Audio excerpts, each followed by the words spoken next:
Good evening to all of us who have come in love and support. Good evening to all of us who are still coming around the block and many who are not able to make it into this building. This is a remarkable thing. I am Rabbi Adam Stock-Spilker, a rabbi here at Mount Zion Temple. Welcome to all of us. Thank you to the organizations who created this Interfaith Vigil. These people you will hear from shortly, and I want to thank the organizers for allowing the Mount Zion clergy to frame the beginning of this gathering before they take over. I do want to just mention about being in this space right now that exits are in the back of the sanctuary through the doors. You can also go through the kitchen, through this door, and through this door. And bathrooms are in the lobby area right through the wall over here. We do have a unisex bathroom in the kitchen area. Friends, it is good to be together. At a time such as this, feeling part of a larger community is so powerful. We are people of many faiths and people of no faith. We are all people who have been shaken by a heinous anti-Semitic event, by yet another mass shooting in America. Love is stronger than hate, more prevalent than hate. But hate needs only one person to cause such a tragedy. Tonight we say enough. Enough to violence. Enough to hateful words that breed possibilities of violence. Words have consequences. They are sown and bred in the hearts of individuals who act on that hate. And we call on all of our leaders, our cultural, religious, educational, and political leaders to speak out unequivocally against hate, against fear-mongering. To think that a sanctuary, just listen to that word, sanctuary, to think that a sanctuary might be violated. Our sense of safety is shattered. It is heinous and deplorable. And it almost happened last Wednesday in Kentucky, when a white supremacist killed 2 people in a grocery store instead of a church that he couldn't get into. It happened 3 years ago. Many of us were at an interfaith vigil like this after the shooting deaths of 9 people at Mother Emanuel African Methodist Episcopal Church. On this past Shabbat, the Jewish community was the target. We have heard from so many people in our community, as have all of the synagogues in our community, of good people reaching out in support.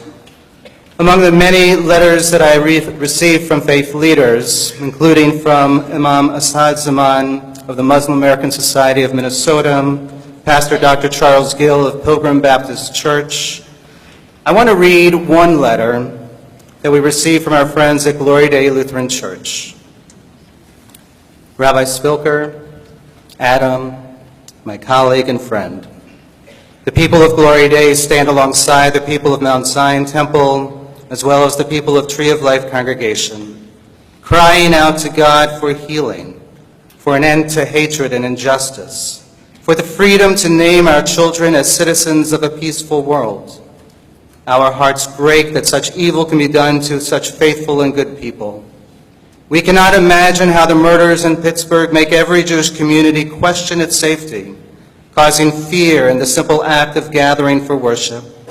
The specter of the dark past becomes once again an imagined and tangible threat. We stand with you even as we Lutherans once again confess any complicity in the dark history of anti-Semitism that continues to be made manifest in such heinous acts. We truly seek to make amends. We lament that our nation's highest officials seem to give permission for such violent and hateful speech. We commit to being a church that stands against such rhetoric, a church that works for peace, a church that sees the image of God in people of all faiths. We treasure the relationship that we have had for so many years. We pray blessing on your congregation as you gather to remember and grieve. We lift you and every sibling in the Jewish community into the hands of our loving and faithful God, who promises to heal our broken hearts. With this God, we promise to join you in the work of mending the entire universe. Peace, Bradley. Pastor Bradley Schmeling. Thank you, Bradley, and to all people of all faiths, to all of you, for being here. Your presence is healing. In a moment, I am going to ask you to rise. We will sound the ram's horn, the shofar, an ancient call to community, an ancient sound that evokes deep emotion, many emotions all at once. As we listen and feel, I will darken the lights of the sanctuary, and we will see before us this eternal flame, the eternal light of resilience, of God's love, of hope. We will be surrounded in the sanctuary by many people holding lights of faith, of courage, of community. And after the sound of the shofar, we will stand in silence for a full minute. A full minute for your prayers, your reflections, or simply listening to your breath. Please rise.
Staying standing, this feeling of unity will be made stronger by knowing someone that you at this moment do not know. I'd like you to turn to the person behind you or in front of you, someone you did not come with, and ask what is in your heart at this moment? What is in your heart at this moment?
Take your seats.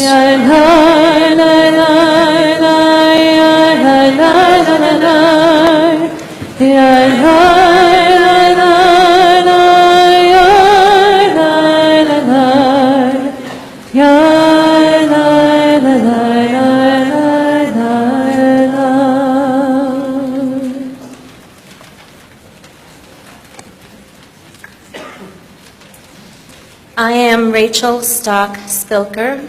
I'm one of the cantors here at Mount Zion. In the past few days, many in the Jewish community have said, "This just hits so close to home." For me, it is home. A fourth-generation Pittsburgher, I felt fortunate to grow up in Squirrel Hill. I walked or drove by Tree of Life Synagogue almost daily, and I taught in their Hebrew school when I was in college. My family home was several blocks away. My sister still lives 2 blocks away. Many of my friends were or are still members. In most American cities, Jews tend to live in the suburbs, but in Pittsburgh, more than half of the Jewish community still lives in the city, mainly in Squirrel Hill. Some refer to it as a shtetl, a small Eastern European-like Jewish village where everyone knows each other. Though it is actually quite a diverse neighborhood, it has a distinctly Jewish flavor, and many people of other faiths and backgrounds there know some Hebrew or Yiddish words and expressions. It is Hamish, a homey, familiar, and comfortable place with lots of colorful characters and a deep sense of neighborhood pride. As one fellow Pittsburgher said, "It's a place where people don't just talk about caring for one another. They simply do it. It is literally Mr. Rogers' neighborhood. He lived a mere few blocks away from Tree of Life. Many ask if I knew anybody who was killed or injured. I didn't personally know any of the 11 souls who were lost and the one who is still clinging to life in the hospital, though I have tangential connections, as any Jew would have in any community. But honestly, it doesn't really matter. It is now my responsibility, our responsibility, to learn from my Pittsburgh family and friends and from yours about these individuals. I need to know about their lives, not just about how they died. Thank you for being here to support my neighborhood, the larger Jewish community, and the human family. It is important to remember such goodness in our broken and heartbroken world.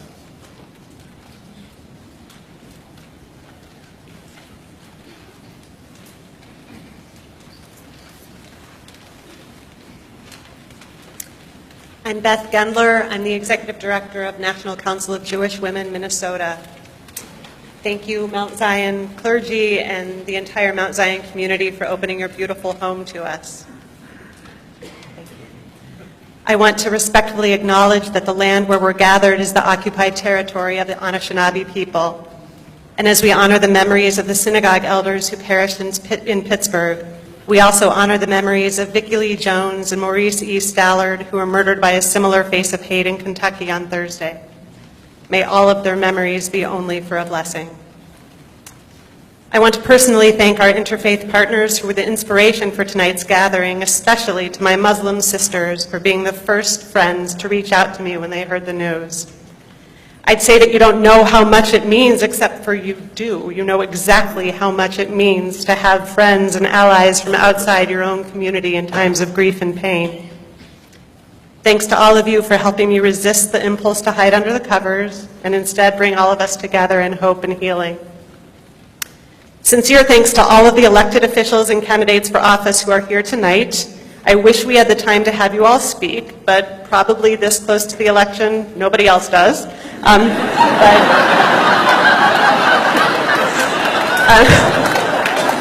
But please do stand up so we can all thank you for showing up for us.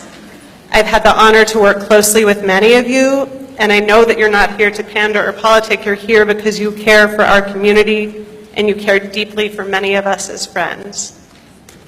I know you're out there. Let us thank you, please.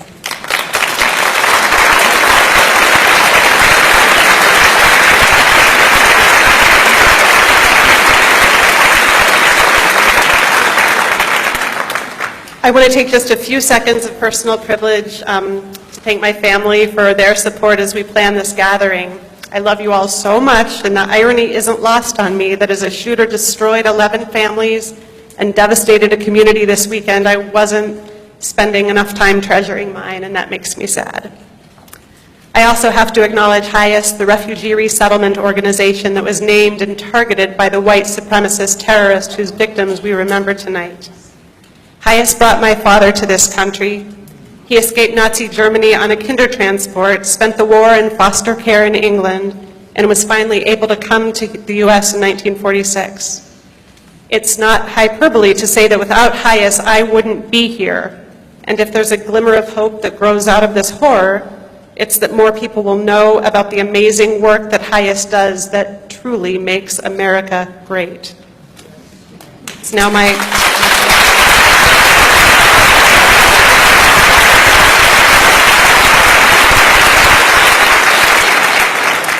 It's my honor to introduce Karen Ratz, Executive Director of Jewish Community Action and a great friend and fellow social justice warrior.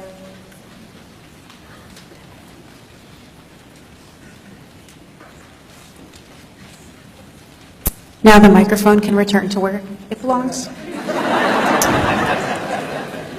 Thank you for being here with us. Thank you, faith partners. Thank you, interfaith partners. Thank you, movement partners. Thank you, friends. Thank you, community and mishpucha. I'm Karen Rotz. I'm the Director of Jewish Community Action.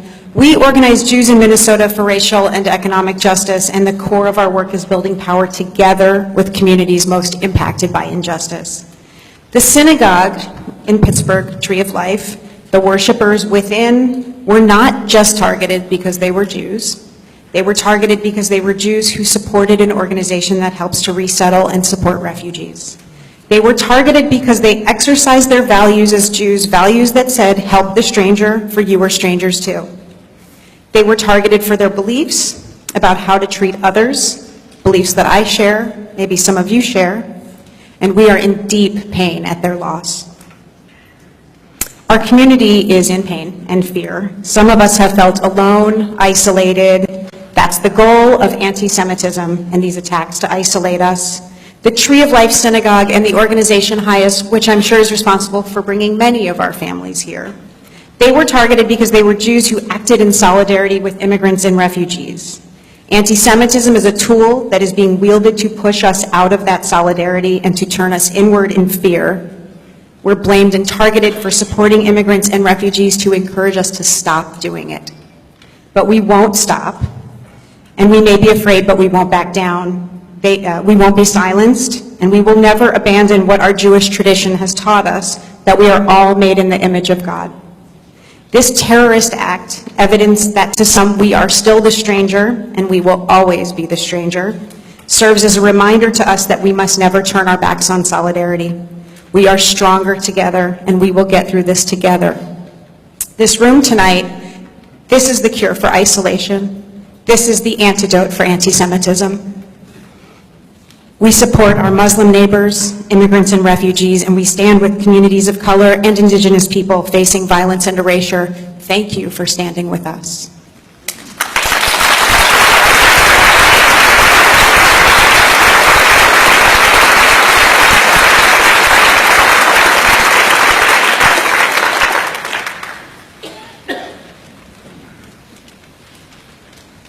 Assalamu alaikum wa shalom aleichem. To all of you, peace and blessings with you, the Islamic greeting and the Hebrew greeting.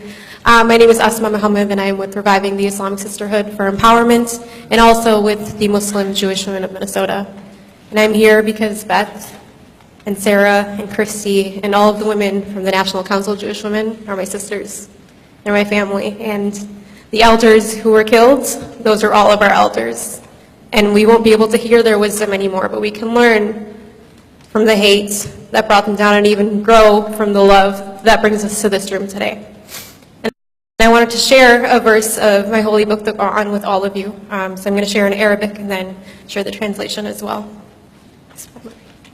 إن الذين آمنوا والذين هادوا والنصارى والسابئين من آمن بالله واليوم الآخر وعملوا صالحا فلهم أجرهم عند ربهم ولا خوف عليهم ولا هم يحزنون. Lo, those who believe, and those who are Jews and Christians, whoever believeth in the last day and in God and does right, surely their reward is with their Lord, and no fear shall come to them, and nor shall they grieve.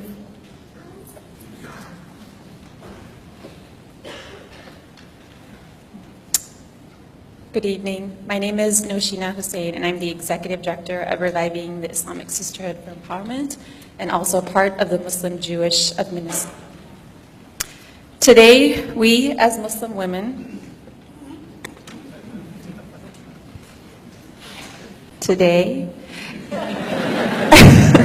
we as Muslim women stand not simply as allies and in solidarity, but as your sisters, grieving the loss of our Jewish brothers and sisters, our elderly.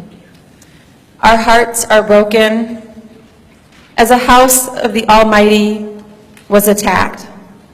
Our house was attacked also. We pray for them and for their families. Today we mourn, tomorrow we resist. We resist the status quo, the hate, and the rise of white supremacy and anti-Semitism and Islamophobia. And then on Tuesday, we vote.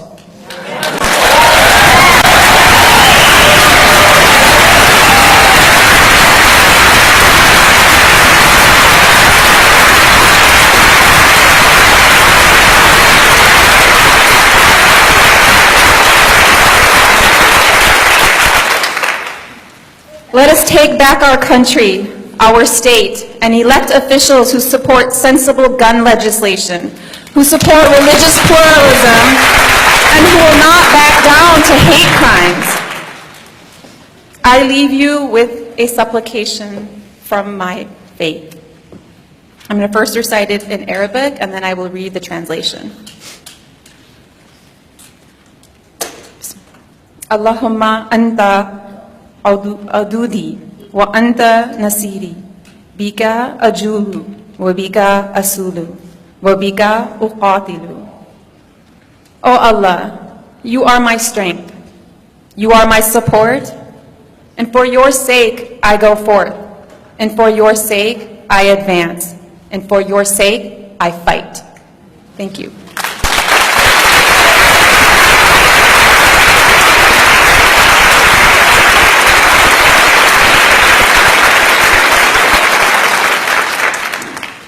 Hello, I'm the Reverend Nancy Nord-Bentz. I'm the Executive Director of Protect Minnesota and the Interfaith Alliance for Gun Safety.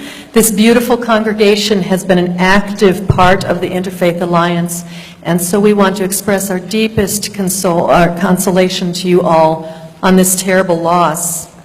I've also been asked to bring a Christian word to our meeting tonight, and the story that just kept coming back to me talks about how Jesus, during his time of ministry, is traveling around, and he gets the message that his very best friend in the world, Lazarus, is dying. And by the time he can get to the town, he gets there and he talks to Mary and Martha, Lazarus' sisters, Jesus' good friends, and they are weeping and they say, "You're too late, Lazarus is dead." And they're in such deep grief, and the whole community has come together into their home, and they're all mourning and weeping, and Jesus is swept away in the sadness. And together that whole town goes to the graveyard to visit Lazarus' tomb.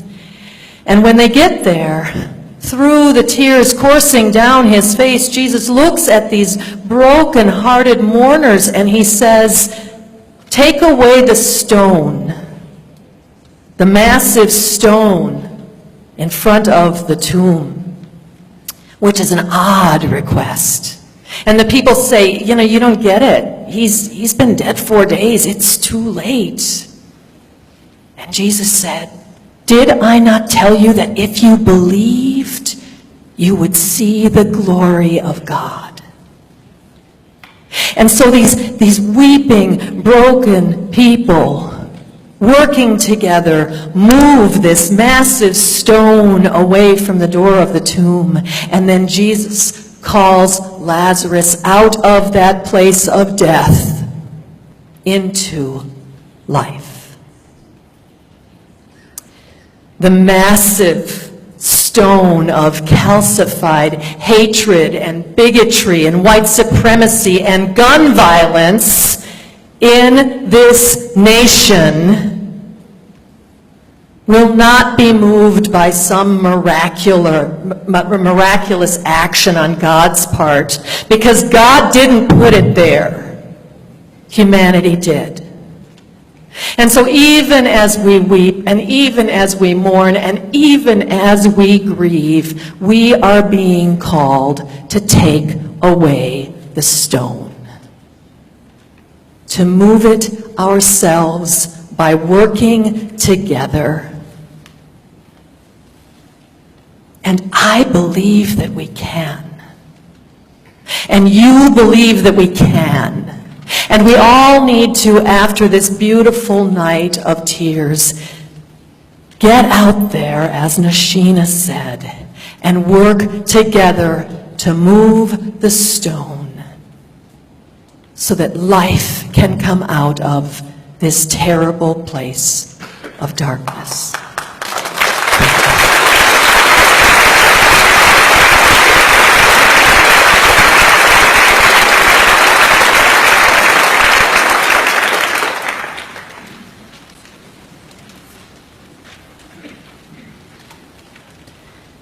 Thank you all for coming tonight to share in prayer and grief with the Jewish community. I'm Rachel Joseph, the Executive Director at Survivors Lead. the only violence prevention organization led 100% by survivors. In 2003, on the holy day of Rosh Hashanah, a woman carried a gun in her purse as she walked through the sanctuary at Temple Israel, looking for my Aunt Shelley Joseph Cordell. Shelley was, of course, at home, making a fabulous meal for my family and I to celebrate the new year together. That Rosh Hashanah meal was the last time I saw Shelley alive. The woman with the gun in her purse found Shelley that Monday morning at the Hennepin County Government Center and shot her to death. Temple Israel has always been my family's safe, healing space. It was for my great-grandparents, grandparents, parents, and now it is to my children and me. Because a woman was able to go to a Minnesota gun show and buy a gun for $60 with no paperwork or background check required by Minnesota law, my family nearly lost our safe space at Temple Israel, and my heart breaks for the congregation at Tree of Life, where on Shabbat, a violent individual with easy access to an AR-15 stole that safe healing space from our community in Pittsburgh. We are heartbroken, we are devastated, we are weary, but as Jews, we must live our values of Tikkun Olam, healing the world.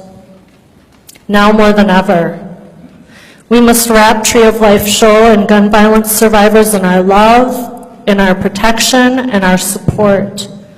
We must speak out against the hateful rhetoric that threatens our Jewish community, the immigrant community, and our Muslim brothers and sisters.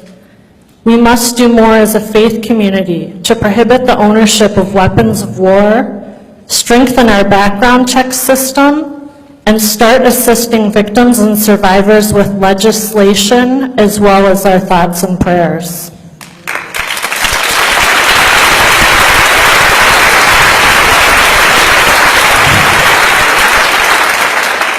Until we can change the laws, Survivors Lead will continue to lift up our fellow survivors, new in their trauma, by providing support and guidance as survivors navigate unsolved homicides, criminal trials, bureaucracy, and grief. We will continue to train and support survivors interested in running for public office. Survivors must lead so our numbers stop growing.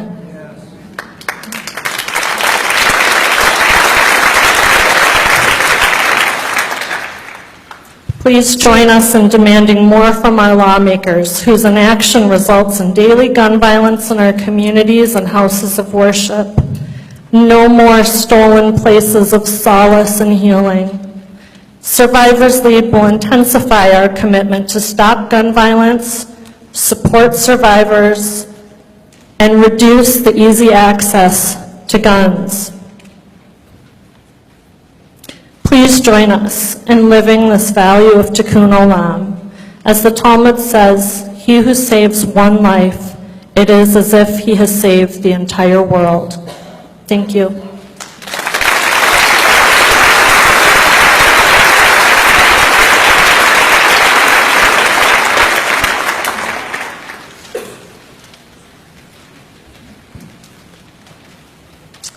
Good evening.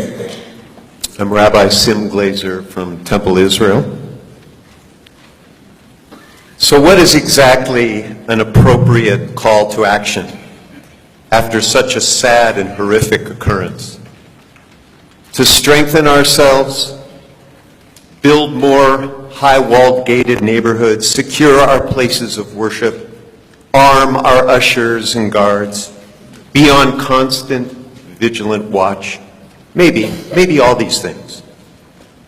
But at this moment in human history, the famous Talmudic dictum, Al tifrosh min hatzibur, comes to mind.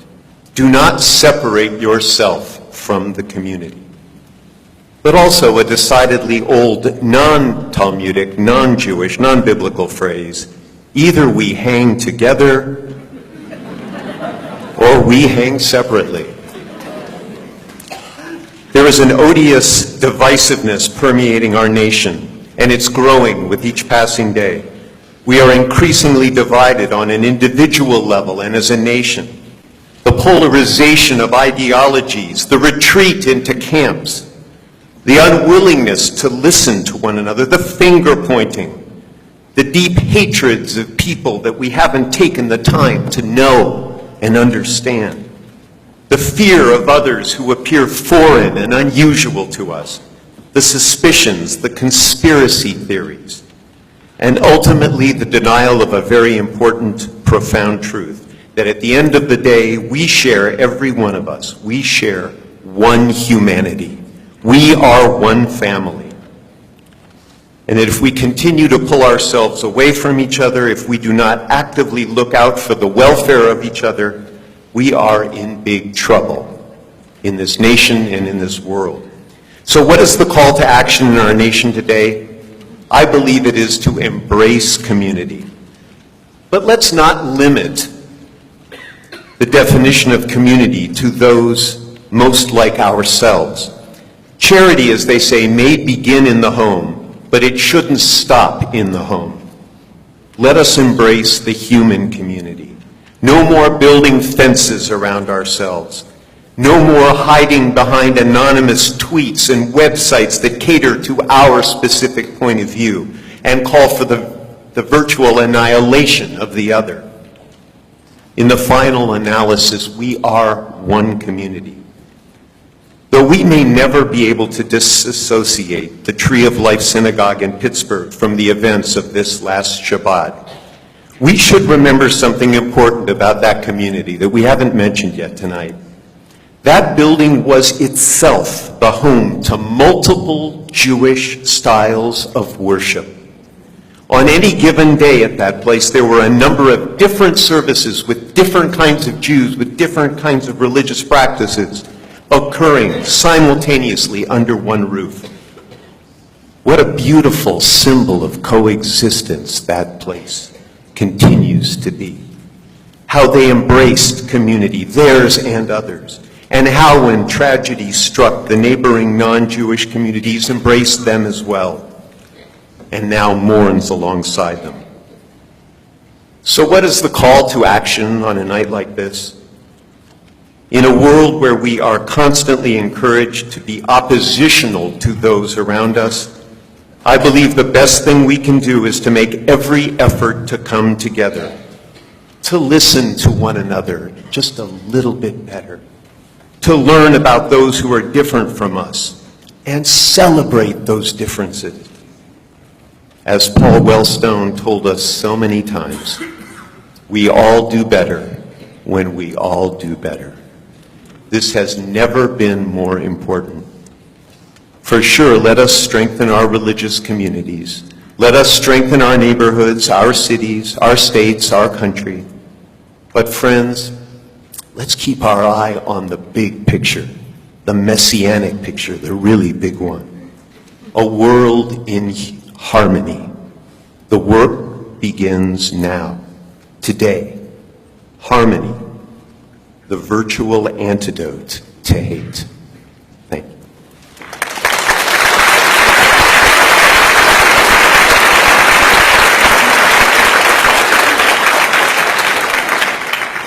I am Rabbi Marcia Zimmerman, also from Temple, Israel, and as I look out, the outpouring 2 days in a row for our community, for all of our communities, is heartwarming and truly a blessing. I want to just link 3 texts really quickly. One is Psalm 23, where it says, Ta'aroch lefanai shulchan neged sorarai. You spread a table before me in the full view of my foes. Last night, Rabbi Kravitz at Rabbi Morris Allen's retirement party spoke about this line. You see, this moment is the beautiful table where we show our foes what strength really is. This moment is the antidote to hatred. People say, how do we keep this going? It's easy to go to a service, and I want to say, not so easy. My shul is not full every Shabbos like this. We would like it if it was. Not so easy. It is wonderful and beautiful that you have come to this place. How do we continue the momentum? We continue it in every interaction in our lives. And as Isaiah says, Lo yisagoy el goy chera, v'lo yamadu od milchama. Let us truly beat our swords into plowshares and our spears into pruning hooks. And then, as the poet says, we keep beating our plowshares into musical instruments so that if anybody wants war anymore, they will have to beat them back into plowshares first. Let us beat everything in our heart, our beating heart, into musical instruments as we join our voices in a song of God's protection, of the angels' protection. Ufros aleinu sukat shlomecha. May you truly spread over us a shelter of peace.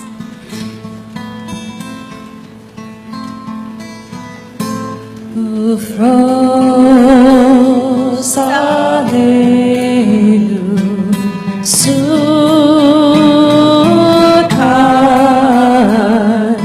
sukat,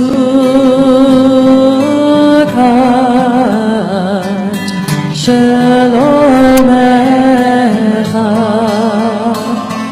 Ufros aleinu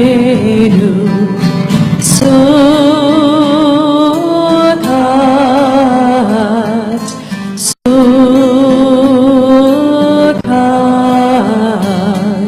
shalomecha. La la la la la la la la la la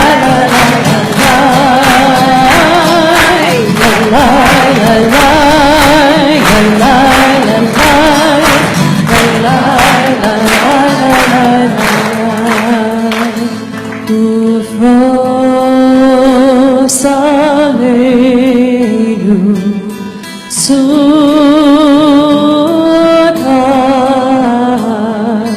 sukat,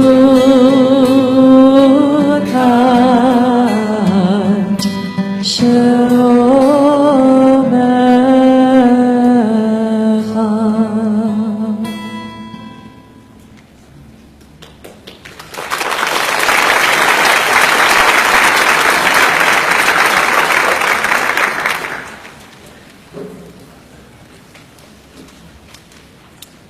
Good evening. My name is Sammy Rachamim, and I'm so grateful to you all for being present tonight. There will always be hateful people in this world. There will always be angry people with grievances both real and imagined. People with a yetzer hara, an inclination to do bad. An inclination to do bad so powerful that they are capable of murder. Our problem here in the United States is that we make it so terribly easy for hateful, angry people to do murder. 6 years ago, this unavoidable truth struck me and my family in the most personal way when my father, Reuven Rachamim, and 5 other fathers were senselessly killed with a gun at the business my father founded and built from the ground up. When I was a kid, my dad, who I called Abba, the Hebrew word for dad, epitomized the American dream to me. My Abba was born in southern Israel on a farming community with no running water or electricity. He made his way to America at the ripe age of 22, roughly how old I am now. He got himself into technical school, even though he was lacking in a high school diploma and was still picking up the English language. And he became an entrepreneur whose business fulfilled a societal need. Accent signage produced Braille signage that did not cause calluses on the fingers of the visually impaired, thus preserving the sensitivity in their fingertips, which is crucial for reading Braille. He also made sure that Accent was minimizing its carbon footprint and was recognized as a local and national leader in this respect. And he gave back to his communities as an active volunteer at Bethel Synagogue, as a member of former Minneapolis Mayor R.T. Ryback's Green Business Council, and as a commercial anchor in the Bryn Mawr neighborhood where Accent is located. And then, one angry man who stockpiled thousands of rounds of ammunition in his home chose to use his arsenal to shatter so many lives. My dad was 61 when he was killed, yet he had so much life ahead of him. He has 3 precious grandchildren who will grow up only hearing stories about their Saba, instead of having him by their side as their biggest cheerleader, which he so would have been. He wasn't there for me when I graduated high school, less than a year after the shooting. And he wasn't there for me at my college graduation earlier this year. So while I grew up as a very privileged boy and young man, the product of my parents' hard work and dedication, living our version of the American dream, I can't help but feel like my family now lives the American nightmare. And every single day in this country, another swath of families are shaken and shattered into this nightmare. We are here tonight to collectively grieve for the nightmare at Tree of Life Synagogue in Pittsburgh, where Rabbi Jonathan Perlman, the father of my childhood friend Tova Perlman, survived the shooting by hiding in a closet. For many Jews, a synagogue is a place of refuge. It certainly was for me in the year after my dad was killed. According to Jewish tradition, primary mourners, such as children of the deceased person, are obligated to recite the Mourner's Kaddish, the Kaddish Yatom, daily in honor of their loved one for 11 months after their passing. And while I was never so strictly observant of many of Judaism's commandments, I made a commitment to say the Kaddish for my Abba at least once a day, or at least as often as possible for those 11 months. That mitzvah, that commandment to say Kaddish, which can only be said in the presence of a minyan, a group of 10 or more adults praying together, that mitzvah gave me a reason to get out of bed each morning and to be at shul by 7 a.m. for Bethel's daily minyan. And each morning I could count on the same dozen or so men and women to be there and chant Amen after each line of the Kaddish Yatom. As my friend Aidan Pink, a Minnesota native who is reporting for the Jewish Daily Forward from Pittsburgh, noted on Sunday on Facebook, he wrote, quote, "As terrible as yesterday was, it could have been so much worse. If the shooting had happened just last week when there was a bat mitzvah in the building with hundreds of guests, or even if the shooter who arrived at the scheduled service time of 9:45 had known that most Jews don't bother showing up until much later,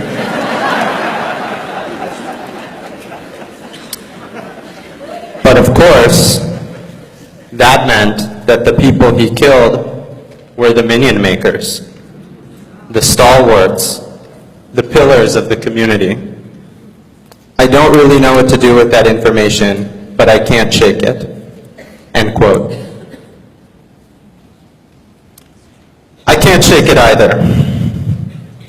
Upon learning this fact, I immediately thought of my own minion makers, the ones who show up every day, so mourners like me, like I was, will never be alone. Yehi zichronam livracha.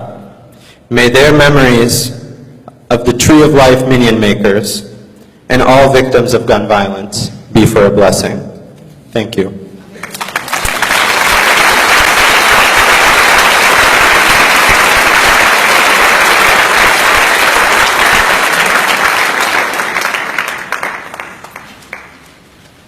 I'm Rabbi Tamar Grimm. I'm the Associate Rabbi at Beth Jacob Congregation in Mendota Heights. At our congregation, before we recite the Mourner's Kaddish, which Sammy so beautifully just described, we say the following words: Zecher Tzadik Livracha, the memory of the righteous is only for a blessing. Tonight we remember those who lost their lives with words of blessing on their lips.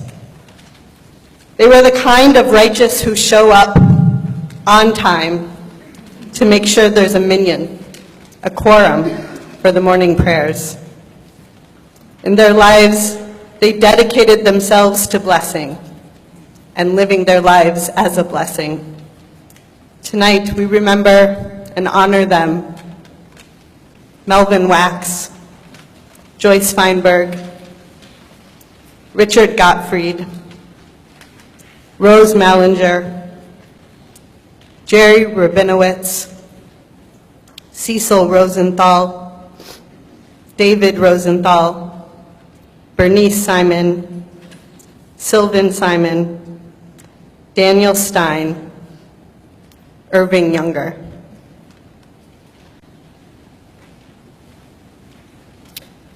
The Jewish instinct to say Kaddish is felt tonight. But when Rabbi Spilker and I discussed what would be appropriate for this evening, we decided it didn't quite fit. So I offered this prayer instead of Kaddish. Instead of Kaddish, the prayer said by closest relatives, those we call official mourners, said only after our loved one has been buried, dirt shoveled until backs ache, hands washed before returning to prayer, and eating, always the eating. The Kaddish, not an expression of mourning, but an affirmation of life, like the first forced bite of round, hard-boiled egg, bringing us back to awareness of our own lives, propelling us forward, knowing our lives will never be the same. Instead of Kaddish, because how can a community bury 11 people in a single day?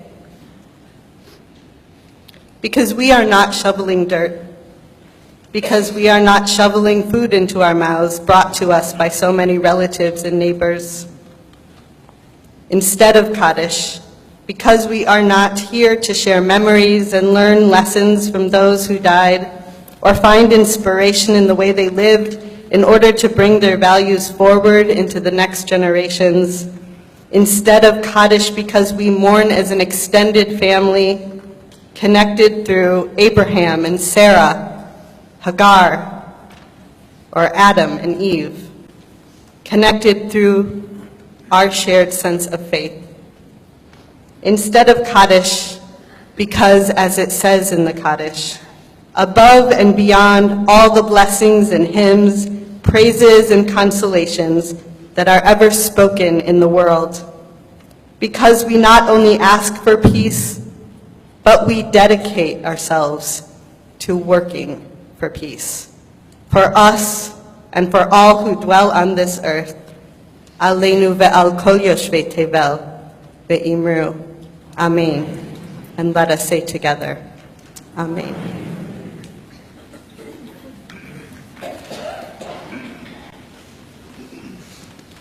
Those who sow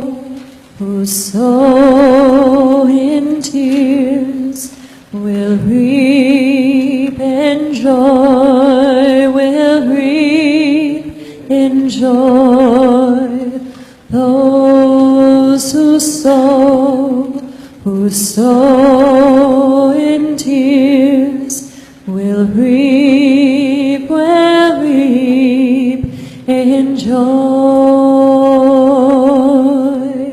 Those who sow in tears, will reap in joy, will reap in joy. Those who sow in tears, will reap in joy.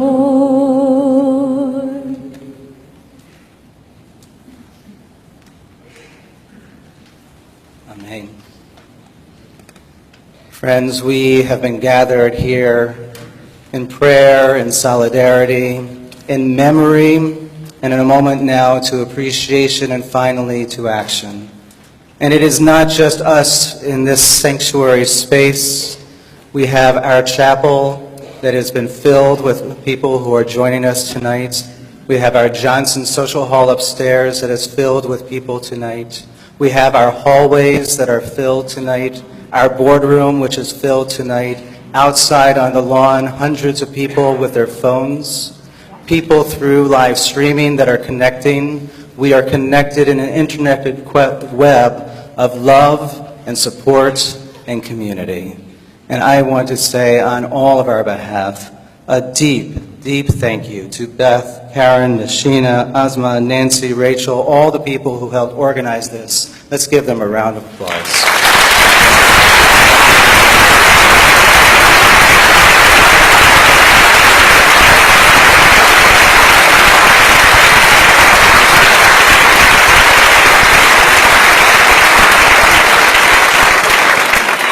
We are turning to our final song, which is about love. It comes from Psalms, Olam Chesed Yivaneh.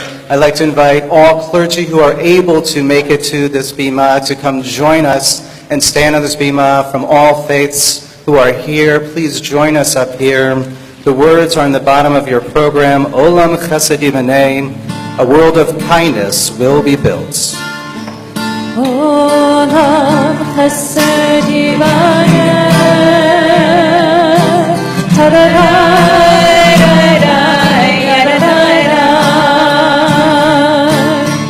Olam Chesed Yivaneh,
I'm Rabbi Esther Adler from Mount Zion Temple. I invite you please to rise for a final blessing.